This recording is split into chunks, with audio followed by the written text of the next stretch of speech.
बलांगीर जिला कंटाबांजी सहर ward number 15 रे छुआ चोरी उद्यम अभियोग रे जड़े अजणा व्यक्ति को स्थानीय लोके धरी पुलिस हस्तांतर कर सूचना अनुसार कंटाबांजी काउंसिलर सुनीता बुड़ेक और तांको पड़ोसर छोट झील एक दुकान रे बसिथिबा समय एक अजणा व्यक्ति सेठाकू आसी चॉकलेट देबा और अन्य गाँ को बुले नेबा कथा कही दुई झील को सांगरे नहीं जिबाकू चेष्टा करथिले। व्यक्तिटिंकु देखि भयभीत होई दुई झील चित्कार करबा परे पड़ोसी लोके घटनास्थल रे पहुंची झील मानकू उद्धार करथिले। परे सेही व्यक्तिंकु धरी कंटाबांजी रेलवे पुलिस को हस्तांतर करा जायतिला। खबर पाई पुलिस घटनास्थल को पहुंची अधिक तदंत करुथिबा जणा पड़िछि। ए घटना को नहीं स्थानीय अंचल रे चिंता बढ़िथिबा पुलिस सचेतन रहिबाकू साधारण लोकंकू अनुरोध करछि। बलांगीर जिला गणेश दासों को रिपोर्ट जिला खबर।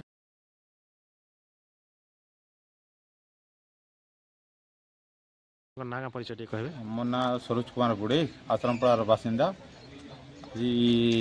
गोटे घटनाटा घटला पिलाटे आसला आर किन बाहर रे दुईटा आमर छुआ मन के इे सड़ू काना कला आमे नहीं जानी आमर पड़ोसी जेन अच्छन से मैंने आमके डाकला पर आम जानलु जे किसी गोटे घटना तार आम आलु छुआ मैंने डरिक थे। मोर छुआ 6 वर्षर छुआ आर गोटे मोर पड़ोसी घर छुआ 5 वर्षर छुआ तो देखला पर आम इन के आनिक जीआरपी थाना रे